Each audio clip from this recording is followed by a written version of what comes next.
Gazette du Togo, une vision sur l'actualité togolaise et sur le monde.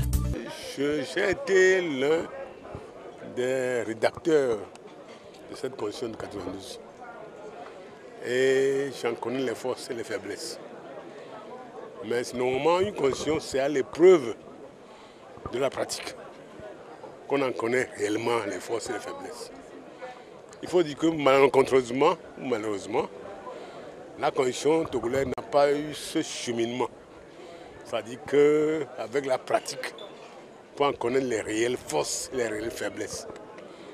La force principale que nous avons voulu donner à cette constitution, pour qu'elle soit pérenne, c'est que nous avons voulu, lorsque nous l'avions rédigée, pour que cette constitution soit un régime très spécifique par rapport à ce que nous enseignons dans les universités. Pas un régime présidentiel, pas un régime parlementaire, pas un régime semi-présidentiel. Un régime qui soit les deux, avec un mélange subtil des différents éléments. Malheureusement, ça n'a pas pu être fait expérimenter comme nous l'avions estimé. Disons que lorsque le Premier ministre Dem Kodjo avait été nommé en 1994, disons que la Constitution aurait pu aller dans le sens que nous avions voulu pour savoir quelles en sont réellement les faiblesses par rapport à son fonctionnement. Et malheureusement, il n'a fait que 2 ans. Malheureusement, il y a eu un malentendu entre lui et le chef d'État sur justement les subtilités que nous avons eu à mettre dans cette constitution. Et au bout de 2 ans, il était parti. Malheureusement, à partir de 1996, la constitution togolaise n'a plus été mise en œuvre, n'a plus été exécutée comme on avait pensé jusqu'à aujourd'hui. Donc si je vous dis quelles en sont les forces et les faiblesses, oui c'est vrai, il y a des forces, il y avait des faiblesses. Des faiblesses par rapport justement à ce schéma que nous avions élaboré, savoir avec la pratique et les années passant, nous en décellerons les meilleures faiblesses. Justement, la force et la faiblesse du régime de la constitution togolaise, c'est justement les institutions qu'on a mises en place de façon spécifique pour que nous voyant les faiblesses de cette constitution-là, nous puissions l'améliorer et voyant les forces, nous puissions la consolider. Malheureusement, je vous dis que le Togo n'a pas eu l'occasion d'expérimenter cela. C'est ça le problème. Et c'est ça qui nous a conduit ici aujourd'hui. La solution passe par quoi? La solution passe par un consensus. Un consensus national. Parce que même quand on dit qu'on revient à la Constitution de 92, c'est vrai, mais ça veut dire qu'on revient à la case départ.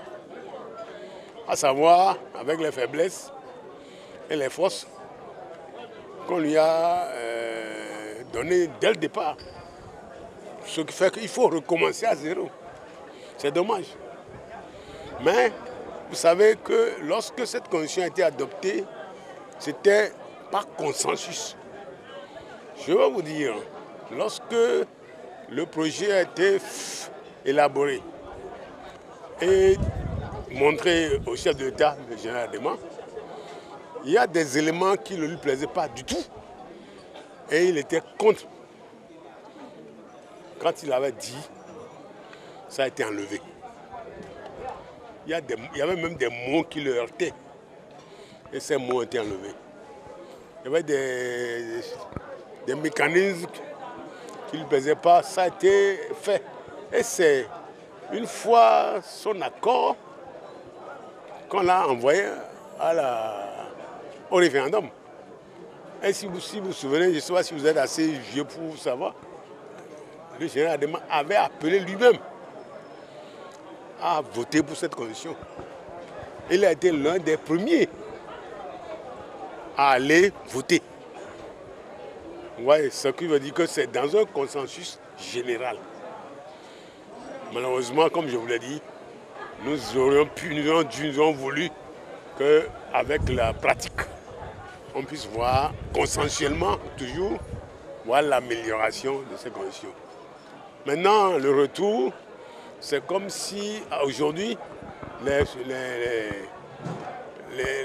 forces sont cristallisées, les oppositions sont cristallisées et chacun veut tirer de son côté, mais la solution idoine, c'est que tout le monde s'assied de nouveau, comme on l'a fait en 92, parce que nous, c'était en 91 qu'on avait rédigé.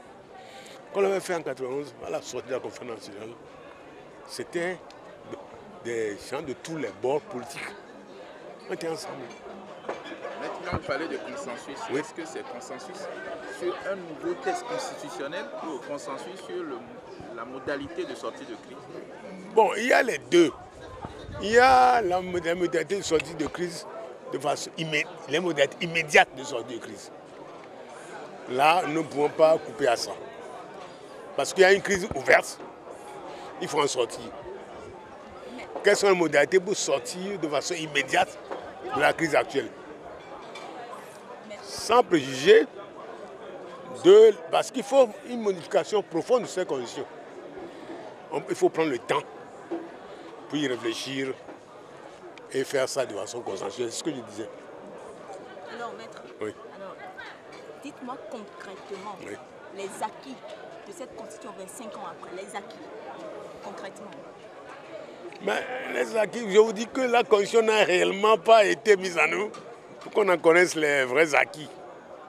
Elle a été mise en œuvre que pendant 2 ans. Au bout de 2 ans, la constitution a été exécutée d'une manière que nous n'avions pas prévue.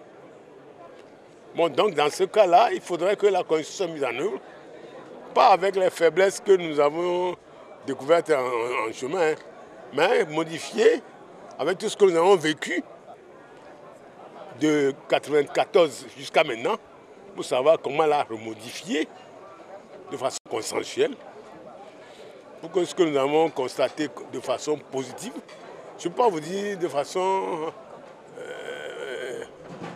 je ne sais pas. Je ne sais pas quoi vous dire comme acquis aujourd'hui. Parce que, comme je vous le répète, c'est au bout de 2 ans, nous ne pouvons pas vous dire exactement quels sont les acquis, quels sont les faiblesses. La Gazette du Togo, une vision sur l'actualité togolaise et sur le monde. Rejoignez-nous sur le www.lagazettedutogo.com ou sur nos comptes Facebook, Twitter et YouTube. Pour tout contact, écrivez à contact@lagazettedutogo.com ou appelez le 92 80 88 53. La Gazette du Togo, c'est l'information en continu.